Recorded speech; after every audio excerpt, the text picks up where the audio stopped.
Абайдың 38-ші қара сөзі. Ей, жүрегімнің қуаты, перзентлерім! Сіздерге адам оғлының мінездері туралы біраз сөз жазып ядкар қалдырайын. Ықыласпенен ұғып алыңыздар, оның үшін махаббатың төлеуі махаббат. Әуелі адамның адамдығы ақыл, ғылым деген нәрселер менен. Мұның табылмақтығына себептер әуелі Хауас сәлим һәм тән саулық. Бұлар туысынан болады. Қалмыс өзгелерінің бәрі жақсы ата, жақсы ана, жақсы құрбы, жақсы ұстаздан болады. Талап оғым махаббаттан шығады. Ғылым білімге махаббаттандырмақ әлгі айтылған үшеуінен болады. Ғылым білімді әуелі бастан бала өзі ізденіп таппайды. Басында зорлықпенен яки алдауменен үйір қылу керек, үйрене келе өзі іздегендей болғанша. Қашан бір бала ғылым, білімді махаббатпенен көксерлік болса, сонда ғана оның атадан болады. Сонан соң ғана Алла тағаланы танымақтық, өзін танымақтық, дүниені танымақтық, өз адамдығын бұзбай ғана жәліп мәнфағат дәфға мұзаратларына айырмақлық секілді ғылым білімді үйренсе білер деп үміт қылмаққа болады. Болмаса жоқ, ең болмаса шала. Оның үшін көбінесе балаларды жасында ата-аналары қиянатшылыққа салындырып алады. Соңынан моллаға берген болады, я ол балалары өздері барған болады, ешбір бәхра болмайды. Ол қиянатшыл балалары талапқа да, ғылымға да, ұстазға да, хатта иман ифтихатқа да қиянатпенен болады. Бұл қиянатшылар жарым адам, жарым молла, жарым мұсылман. Олардың адамдығының кәмәлет таппағы қиынның қиыны. Себебі Алла тағала езі. Хақиқат, растықтың жолы. Қиянат, хақиқат пен растықтың дұшпаны. Дұшпаны арқылы шақыртқанға дос келеме. Көңілде өзге махаббат тұрғанда хақлықты таппайды. Адамның ғылымы, білімі хақиқатқа, растыққа құмар болып, әр нәрсенің түбін, хикметін білмекке ынтықтықпенен табылады. Ол Алланың ғылымы емес, хәмманы біле тұғын ғылымға. Ынтықтық өзі де адамға өзіндік ғылым береді. Оның үшін ол Алланың өзіне ғашықтық. Ғылым Алланың бір сипаты, ол хақиқат, оған ғашықтық өзі де хақлық һәм адамдықтыр. Болмаса мал таппақ, мақтан таппақ, ғиззат құрмет таппақ секілді нәрселердің махаббат мен ғылым білімнің хақиқаты табылмайды. Мал, мақтан, ғиззат құрмет адамды өзі іздеп тапса, адамдықты бұзбайды һәм көріп болады. Егерде адам өзі оларға табынып іздесе, тапса да, таппаса да адамдығы жоғалады. Енді хақиқат сүйіп, шынды білмек құмарың бар болса, адамдыққа лайықты ықыласты құлағыңды қой. Әуелі дін исламның жолындағы пенделер иманның хақиқаты не сөз екенін білсін. Иман дегеніміз бір ғана инанмақтық емес, сен Алла тағаланың бірлігіне, уә Құранның оның сөзі екендігіне, уә пайғамбарымыз Мұхаммед Мұстафа салаллаху ғалайхи уәссәләм оның тарапынан елші екендігіне инандың. Жә, не бітті? Сен Алла тағалаға, Алла тағала үшін иман келтіремсің, я өзің үшін иман келтіремсің. Сен иман келтірмесең де, Алла тағалаға келер ешбір кемшілік жоқ еді. Өзің үшін иман келтірсең, жә инандың. Ол инанмақтығың құрғана. Инанмақтықпен қалса, саған пайда бермейді. Оның үшін сен өзің инанмақтығыңнан пайда ала алмадың, пайдаланамын десең, пайда береді, кәміл иман болады.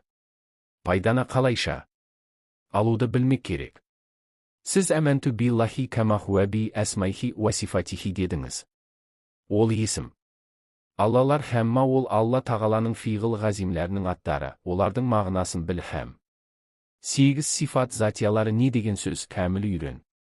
Өзіңді оның құлы біліп, өзіңе муслимат қойып, тәслим болғаныңа раст боласыңда. Өз пиғылдарыңды соған өз халіңше ұқсатуды шарт қыл. Алла тағалаға ұқсай алам ба деп, надандықпен ол сөзден жиіркенбе, ұқсама. Дәл бірдейлік дағуасыменен емес, соның соңында болма. Оның үшін Алла тағаланың сипаттары, хаят, ғылым, құдірет, басар, сәмиғ, ирада, кәлам, тәкин, бұл 8-нен Алла тағаладағыдай кәмәлат ғазамат бірлән болмаса да, пендесінде де әрбірінен өз халінше бар қылып жаратыпты. Жә, біз өзіміздің бойымыздағы 8 зәрі атты сипатымызды ол Алла Тағаланың 8 ұлық сипатынан бас бұрғызып, өзге жолға салмақ бенен біздің атымыз. Муслим бола ала ма? Болмаса керек. Ол 8 сипатына сипатымызды һәм ол аттары. Бірлән ағламланған фиғыл құдаға фиғылымызды ертпек неменен табылады, қалайша? Табылады, оны білмек керек. Ол, Алла тағаланың заты, ешбір сипатқа мұқтаж емес, біздің. Ақылымыз мұқтаж, жоғарғы жазылмыш сипаттар бірлән тарифлап танымаққа керек. Егерде ол сипаттар бірлән тарифламасақ, бізге мағрифатулла қиын болады.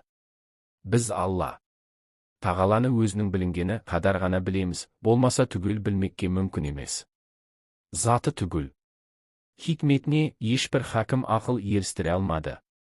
Алла тағала өлшеусіз, біздің ақылымыз өлшеулі. Өлшеулімен өлшеусізді білуге болмайды. Біз Алла тағала бір дейміз, бар дейміз, ол бір демеклікте ақылымызға ұғымның бір тиянағы үшін айтылған сөз. Болмаса, ол бір демеклікте Алла тағалаға лайықты келмейді. Оның үшін мүмкинаттың ішінде не? Нәрсенің ужуды бар болса, ол бірліктен құтылмайды. Әрбір хадиске айтылатұғын бір қадимге тағриф болмайды. Ол бір деген сөз ғаламның ішінде, ғалам Алла тағаланың ішінде Құдай. Табарака уа тағала кітаптарда 8 субутия сипаттары бірлән 99 әсмай. Құсналар бірлән білдірген. Бұлардың хәммасы Алла тағаланың затия субутия уа фиғлия сипаттары дүр. Мен мұнда сіздерге төртеуін білдіремін. Оның екеуі ғылым, құдірет. 8 сипаттан қалған 6-ы бұларға шарх. Ол 6-ының бірі хаят, яғни тірлік. Алланы бар дедік, бір дедік, ғылым, құдірет сипаты бірлән сипаттадық. Бұл бірлік, барлық. Ғылым, құдірет олула боларлық нәрселер ме? Әлбетте, ғылым құдіреті бар болады, хаяты. Мағлұм, бірі, ирада, яғни қалама. Ғылым бар болса, қаламақ та бар. Ол еш нәрсеге харекет бермейді. Хәммаға харекет беретұғын өзі. Ол ирада ғылымының бір сипаты кәләм. Яғни сөйлеуші деген сөз қарыпсыз, дауыссыз болушы майды. Алланың сөзі қарыпсыз, дауыссыз. Енді олай болса, айтқандай қылып білдіретұғын құдіреті және басар, сәмиғ, яғни көруші, естуші деген. Алла тағаланың көрмегі, естімегі біз секілді көзбенен, құлақпенен емес, көргендей, естігендей білетұғын ғылымның бір сипаты. Бірі тәкуин, яғни барлыққа келтіруші деген сөз. Егер барлыққа келтірмегі бір өз алдына сипат болса, Алла тағаланың сипаты өзіндей қадым, һәм әзәли һәм әдәби болады да, һәмиша барлыққа келтіруден босанбаса, бір сипатынан үлкен я кіші болуға жарамайды. Олай болғанда ғылым, құдірет сипаттары секілді босанбай, әр уақыт жаратуда болса, бір ықтиярсыздық шығады. Ол ықтиярсыздық Алла тағалаға лайықты емес. Оның барлыққа келтірмегі құдіретіне ғана. Бір шарх. Бұл ғылым, құдіретте ешбір нихоятсыз, ғылымында ғафләт, құдіретінде епсіздік және нашарлық жоқ. Саниғын сұңғатына қарап білесіз. Бұл көзге көрілген, көңілге сезілген. Ғаламды қандай хикметпенен жарастырып, қандай құдіретпенен орналастырған ешбір адам баласының ақылы жетпейді. Бірақ пендесінде ақыл, хүкімші, қайрат, қуат, қызмет қылушы еді. Соған қарап ойлайсың, Алла тағаланың сипатында солай болмаққа тиіс.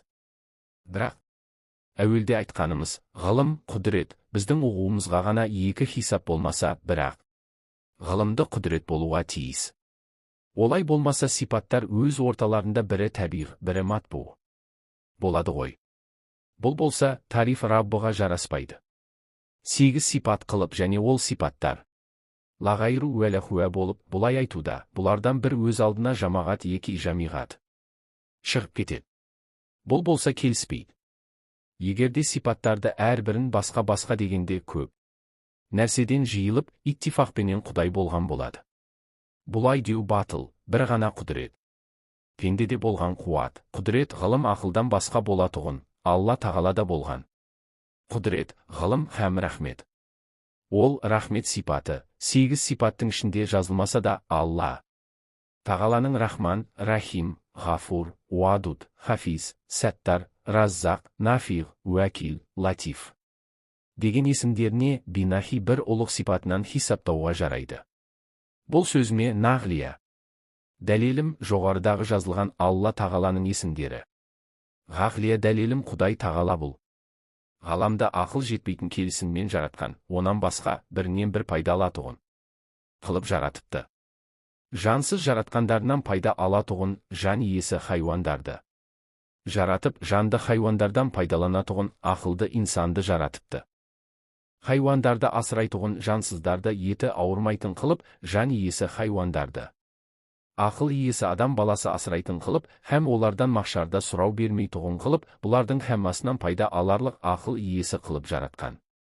Адам баласынан махшарда сұрау алатұғын қылып жаратқандығында һәм ғадалат һәм махаббат бар. Адам баласын құрт, құс, өзге хайуандар секілді тамақты өз басымен алғызбай, ыңғайлы екі қолды басқа қызмет еттіріп, аузына қолы ас бергенде, не ішіп, не жегенін білмей қалмасын деп, иісін алып ләззаттанғандай қылып, ауыз үстіне мұрынды қойып, оның үстінен тазалығын байқарлық екі көз беріп, ол көздерге нәзіктен, зарардан қорғап тұрарлық қабақ беріп, ол қабақтарды ашып жауып тұрғанда қажалмасын деп кірпік жасап, маңдай тері тура көзге ақпасын деп, қаға беруге қас беріп, оның жүзіне көрік қылып, бірінің қолынан келместе істі көптесіп бітірмекке, біреуі ойын біреуіне ұқтырарлық тіліне сөз беріп жаратпақтығы. Махаббат емес пе? Кім өзіңе махаббат қылса, сен де оған махаббат қылмағың қарыз емес. Б.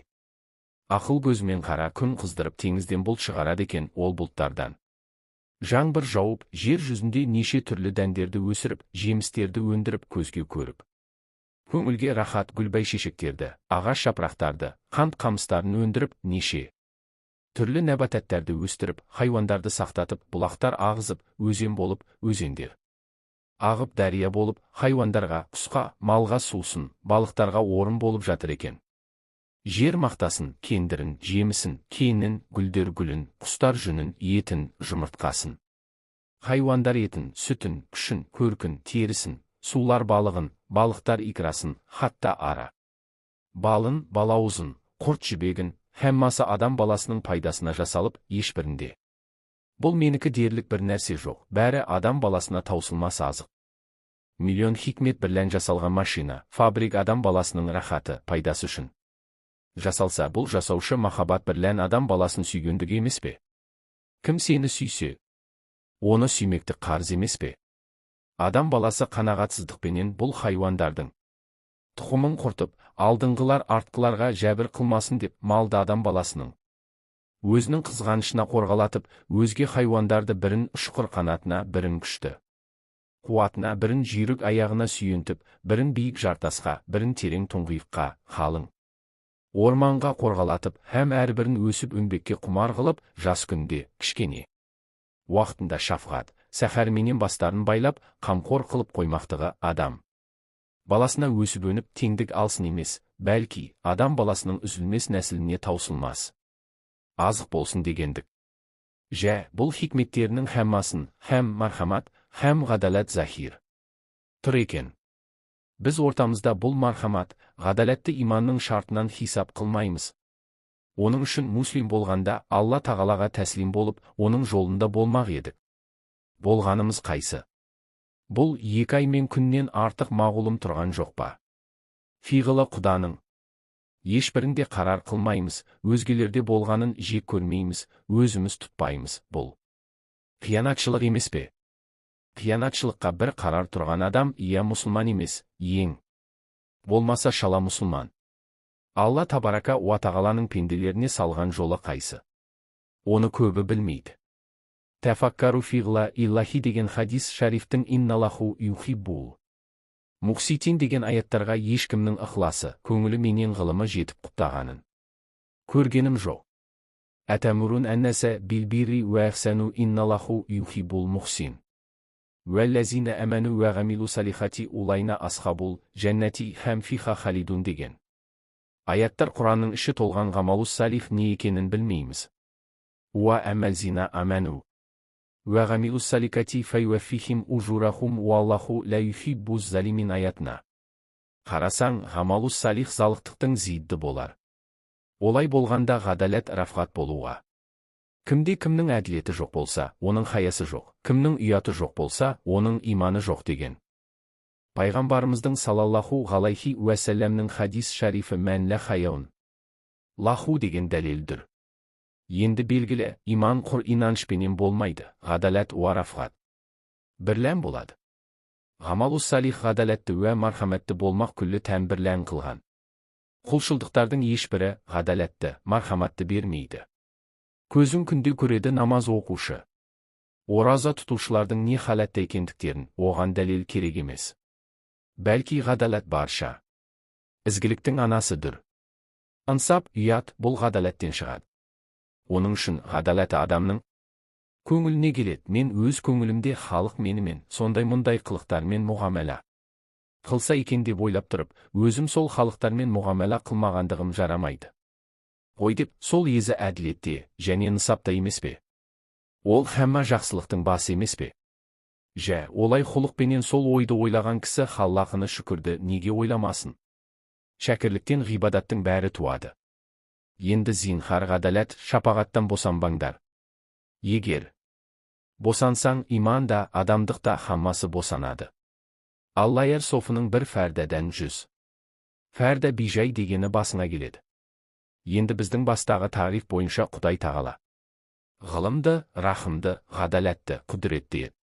Сенде бұл ғылым, рахым, ғадалет 3. Сипатпенен сипаттан бақ, иштихатың шарт еттің, мұсылман болдың һәм толық инсаниятың бар болады.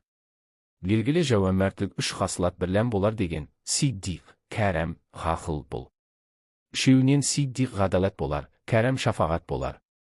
Ғақыл мағалымдыр, ғылымның бір аты екендігі. Бұлар әр адамның бойында Алла табарака уа тағала тәхмин бар қылып жаратқан. Бірақ оған рәуаж беріп гүлдендірмек, бәлки, адам өз халінше кәмәлатқа жеткізбек жәхәтінде болмақ.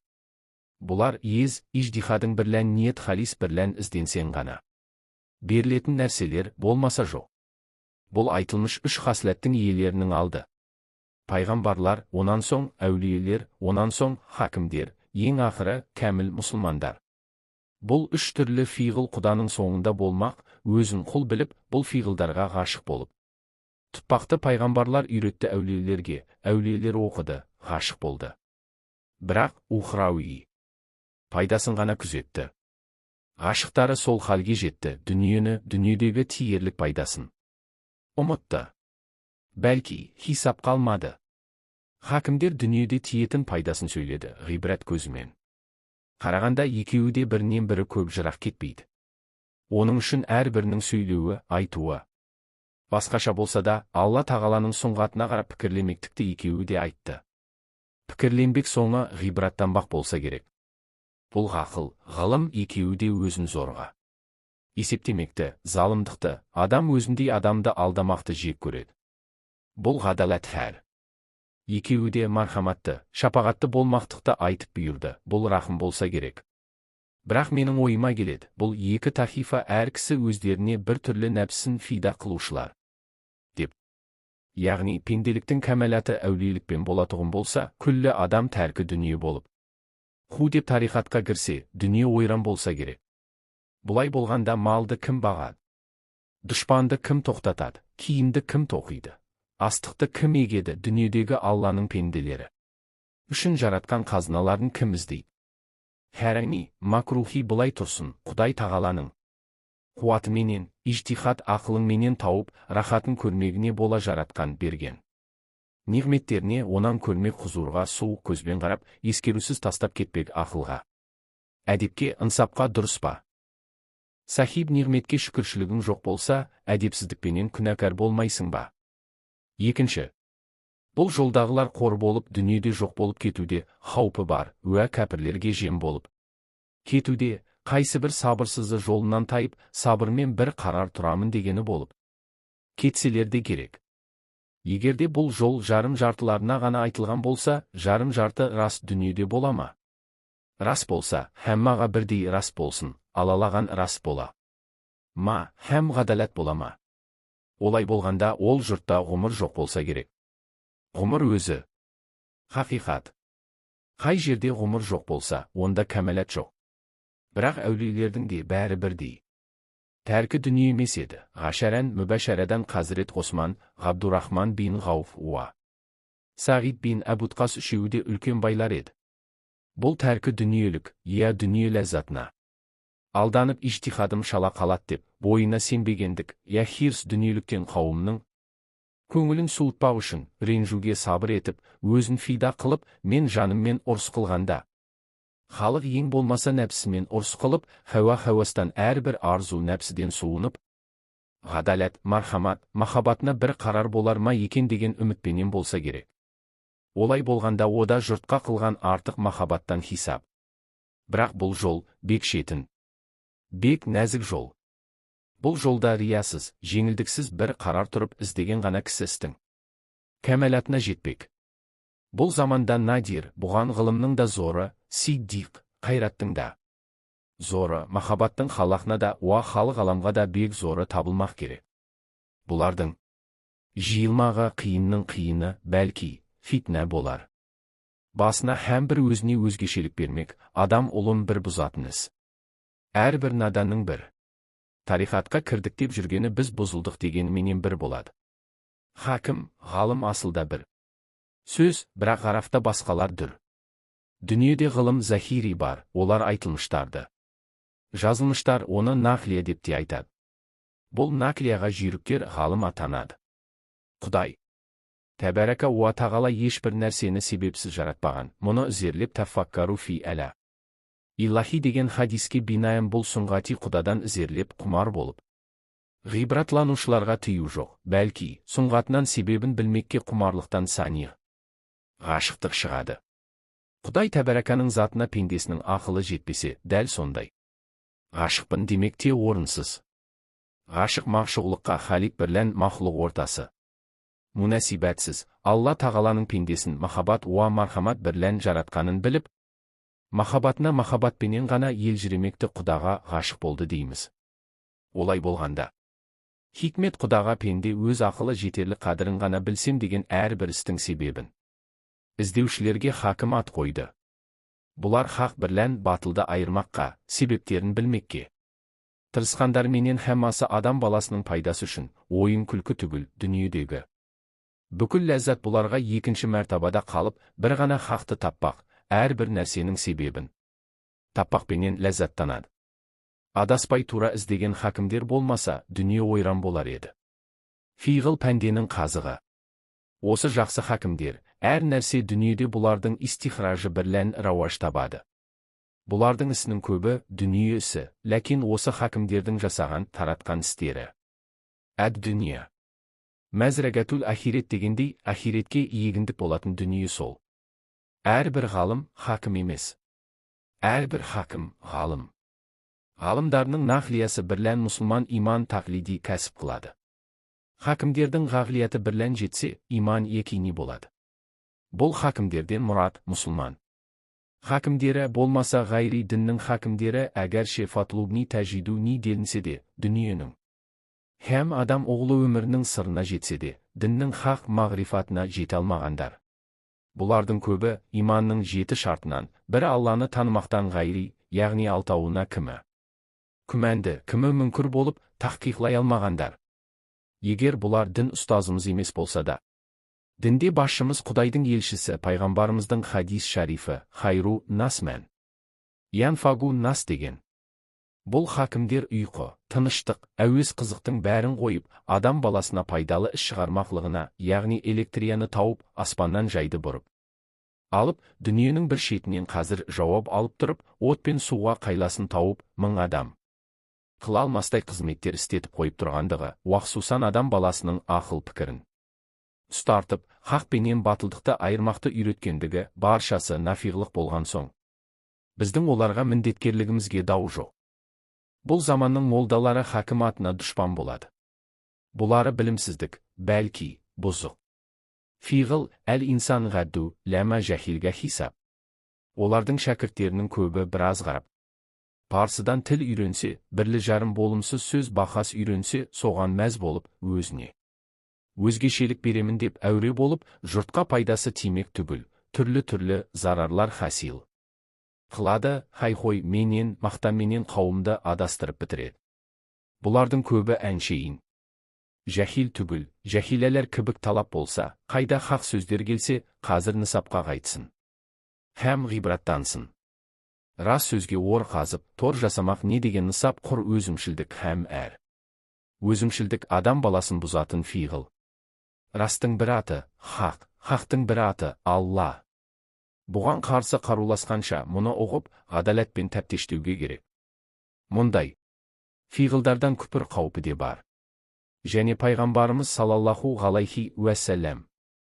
Ақыр заманда бір жылдық бір күн болар дегенде, сахаба-и кәрімлер бұл бір жылдық бір күнде намаз нешеу болар деп сұрағанда, оның патуасын сол заманның ғалымдары білер. Деген сөзінен ғибратланып қарасаң, замана өзгерумен қағидалар өзгерілмегін білдіргені мағлұм болады. Бұл күндегі тәфсил ғулум ескі медреселер ғұрпында болып, бұл заманға пайдасы жоқ болды. Соған қарай Усманияда мектеп харбия, мектеп руштиялар салынып, жаңа низамға айналған. Мұндағылар ұзақ жылдар өмір өткізіп, ғылымды пайдасыз ұзақ бахастар бірлән күнін өткізіп, мағишат дүниеде надан бір ессіз адам болып шығады да. Ешбір харекетке лайықты жоқ болған соң, адам аулауға, адам алдауға салынады. Көбінесе мұндай ессіздердің насихаты да тәсирсіз болады. Дүниенің мағмұрлығы бір түрлі ақылға нұр беріп тұратұғын нәрсе. Жоқшылықтың адамды хайуандандырып жіберетіні де болады. Бәлки, дүниенің ғылымын білмей қалмақтық бір үлкен зарарлы надандық, ол Құранда сөгілген, дүниеде кімде кім өзіне өзгешелік бермек. Қасады бірлән малға махаббатын аударған дүние болмаса, ихсанда қолым қысқа болмасын. Деп һәм өзім біреуге таңғылы болмайын деп, малға махаббатын аудармай, ізгілікке бола. Халал кәсіп бірлән тапқан дүние емес. Біз ғылымды сатып, мал іздемек емеспіз. Мал бірлән ғылым кәсіп қылмақпыз. Өнер өзі де. Мал өнерді үйренбек өзі де ихсан. Бірақ ол өнер ғадалаттан шықпасын, шарғыға муафиқ болсын. Адамға хәлінше ихсанды болмақ қарыз іс. Бірақ өзгелердің ихсанына сүйенбек дұрыс емес. Моллалар тұра тұрсын, хусусан бұл заманның ишандарына бек сақ болыңдар. Олар фитна ғалым, бұлардан залалдан басқа еш нәрсе шықпайды. Өздері хүкім шариғатты таза білмейді, көбі надан болады. Онан асып өзін өзі әхіл тарихат біліп және біреуді жеткізбек дағуасын қылады. Бұл іс олардың сыбағасы емес, бұлардың жеткізбегі мұхал. Бұлар адам аздырушылар, хатта дінге де залалды. Бұлардың сүйгені надандар сөйлегені. Жалған дәлелдері таспығы менен шалмалары, онан басқа еш нәрсе жоқ. Енді біліңіздер, ей, перзенттер. Құдай тағаланың жолы деген жол Алла тағаланың өзіндей. Нихаятсыз болады. Оның нихаятына ешкім жетпейді. Бірақ сол жолға жүруді өзіне шарт қылып кім қадам басты, ол таза мұсылман, толық адам делінеді. Дүниеде түпкі мақсатың өз. Пайдаң болса, өзің нихаятлысың, ол жол Құдайдың жолы емес. Ғаламнан жиылсын, маған құйылсын, отырған орныма ағып келе берсін деген ол не деген нысап? Не түрлі болса да, я дүниеңнен, я ақылыңнан, я малыңнан ғадалат, шапағат секілді біреулерге жақсылық тигізбек мақсатың болса, ол жол Құданың жолы. Ол нихаятсыз жол, сол нихаятсыз жолға аяғыңды берік бастың, нихаятсыз Құдаға тағырып хасил болып, хас, езгу құлдарынан болмақ. Үміт бар, өзге жолда не үміт бар? Кейбіреулердің бар өнері, мақсаты киімін түзетпек, жүріс тұрысын түзетпек болады да, мұнысын өзіне бар дәулет біледі. Бұл істерінің бәрі өзін көрсетпек, өзін өзі базарға салып, бір ақылы көзіндегі ақмақтарға бәрекелді дегізбек. Осындай болар ма едік деп біреулер талаптанар, біреулер осындай бола алмадық деп күйінер, мұнан не пайда шықты? Сыртқа қасиет бітпейді, Алла тағала қарайтұғын қалыбыңа, боямасыз ықыласыңа қасиет бітеді. Бұл айнаға табынғандардың ақылы қаншалық өсер дейсің? Ақыл өссе, ол түпсіз терең жақсылық сүймектікпен өсер. Құдай тағала дүниені камалатты шеберлікпен жаратқан, һәм адам баласын өссін өнсін деп жаратқан. Сол өсіп өну жолындағы адамның талап қылып ізденер қарызды ісінің алды. Әуелі дос көбейтпек. Ол досын көбейтпектің табылмағы өзінің өзгелерге қолыңнан келгенше достық мақамында болма. Кімге достығың болса, достық шақырады. Ең аяғы. Ешкімге қас сағынбастық һәм өзіне өзгешелік беремін деп, өзін тілмен я қылықпен артық көрсетпек мақсатынан аулақ болмақ. Бұл өзін өзі артық көрсетпек екі түрлі. Әуелгісі, әрбір жаманшылықтың жағасында тұрып, адамның адамдығын бұзатын жаманшылықтан бойын жимақтық, бұл адамға нұр болады. Екіншісі, өзін өзі өзгешелікпен артық көрсетпек адамдықтың нұрын, гүлін бұзады. Үшіншісі, қастық қылмақ, хор тұтпақ, кемітпек. Олар дұшпандық шақырады. Һәм өзі өзгеше тұтатын демектің түбі мақтан. Әрбір мақтан біреуден асамын деген. Күншілдік бітіреді де, күншілдікті қозғайды. Бұл үш түрлі істің жоқтығы адамның көңіліне тыныштық береді. Әрбір көңіл тыныштығы көңілге талап салады. Күллі адам баласын қор қылатын үш нәрсе бар. Сонан қашпақ керек. Әуелі надандық. Екіншісі еріншектік, үшінші залымдық деп білесің. Надандық білім ғылымның жоқтығы, дүниеде ешбір нәрсені оларсыз біліп болмайды. Білімсіздік хайуандық болады. Еріншектік күллі дүниедегі өнердің дұшпаны. Талапсыздық, жігерсіздік, ұятсыздық, кедейлік бәрі осыдан шығады. Залымдық адам баласының дұшпаны. Адам баласына дұшпан болса, адамнан бөлінеді бір. Жыртқыш хайуан қисабына қосылады. Бұлардың емі, халақына махаббат, халық ғаламға шапқат, қайратты, тұрлаулы, ғадалат. Ісінің алды артын байқарлық білімі, ғылымы болсын. Ол білім, ғылымы құдаға мұқтади болсын. Ғылым әуелі ғалами ғылымға мұқтади болсын.